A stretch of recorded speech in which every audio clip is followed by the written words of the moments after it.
late August, and we're just about perfect for the beginning of hopper season in Wyoming, thought of by many to be the most wonderful time of the year. Guiding us today is Ty Hallock, local artist and year-round fly fishing guide. Hoppers will start a little later in the day so we get warmed up, nymphing for rainbows, cutthroat, and cutbows. We're going to be nymph fishing a little bit here today in Wyoming. We can use 3 flies. Okay. So we're running about 4 feet to our lead. Yep. Or it's actually 10. Yep. And today I'm running number 1. Okay. They come in different sizes. We're going to try a little caddis because I've seen a bunch of caddis this morning. Kind of a generic mayfly.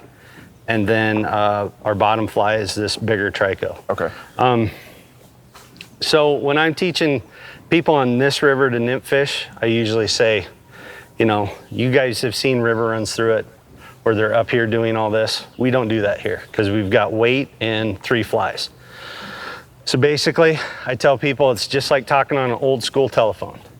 You know, thumb in the ear, pause, and hang up the phone. It's just here, hello, and hang up. That hello in your back cast is super important because it's getting everything to kind of flatten out behind you and goes forward. With 3 flies, you've got to do that because it's a mess for a tangle, right? Yes, it's like, especially here, the wind blows a lot, and if you're stopping your rod tip up high, one of those 3 flies is going to hit your rod tip. You hear the clunk of death, Yep. and then you got to, you know, start over with your cast. Yep. So it's just here, pause, forward, hard. Okay. And you want to come forward hard all the way with that thumb down. Okay.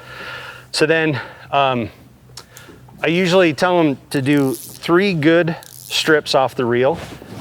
We don't have to cast 25, 35 feet here. It's usually, I usually tell people it's a rod length away from your rod tip. So we're only casting 10 to 20 feet. Okay. So when you bring it up, you want to keep this side tight. And when you go forward, you go loose. So it's tight, loose, loose. Gotcha. Tight, loose. You want to do it in 2 or 3 casts. So no false casts. Yep. So that's going to be kind of our distance out. Okay. And how that indicator's kind of making a wake right there. The most important part of this river is your mend, especially with all this free floating moss today. If you're dragging that indicator around, you're just going to pick up moss. Okay. So what I tell people is you want to keep that rod nice and still and just snap that tip over. Okay. Now, a good mend is you want to actually hop that indicator just a little bit, but not a ton. Okay. What a lot of beginners do, I call them zombie arms. They go back and forth, and that just drags that indicator right into the boat.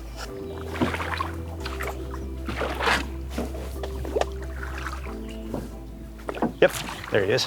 Fish. Yep, let him run. Perfect.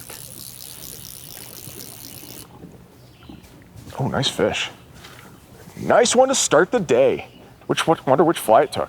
Took the caddis. What the? Nope. Middle one. Mayfly. And really, this is kind of like our average fish. Okay. Like, they run hard, especially this time of year. Boom, just Sweet. like that. So our our average fish right here, 16, 17 inches. He did eat the middle one. Male. You can tell it's a male because they have this little kite down here and the extended front face. A standard rainbow trout. And then when I release them, I usually put them back in the water, kind of let them on their own terms. Like, I don't chuck them over. I let them make sure they're really swimming well. And then I just drop that net out from below them. Away you go. Cool, man. First fish of the day. Yeah. Sweet. Sweet.